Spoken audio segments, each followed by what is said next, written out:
সুপ্রভাত। খবর নির্ভর নিয়ে আপনাদের সঙ্গে রয়েছে আমি জুনেলা। বঞ্চনার দিন কি এবার শেষ হলো? নয়া মন্ত্রিসভার দিনেই বরাদ্দ ঘোষণা কেন্দ্রের। রাজ্যকে করের প্রায় 10,500 কোটি টাকা বরাদ্দ মোদী সরকারের।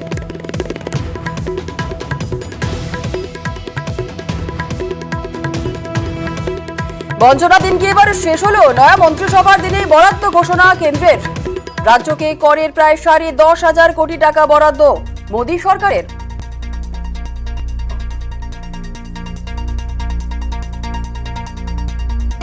ভারতের গণতন্ত্রের জন্য সব থেকে খারাপ যে দিকটা ব্যক্তি পূজা, ব্যক্তির জন্য কাজ করা, সেইটাই করতে গিয়েছিল।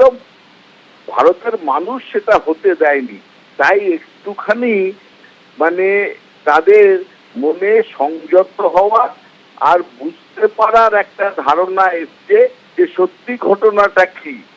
তাই জন্য তাড়াহুড়ো করে তারা এমন কিছু করতে চাইছে যে জনগণকে বলা যে আমরা অত খারাপ নই যতখানি মনে করছো, সেটা মোদি বলার চেষ্টা করছেন।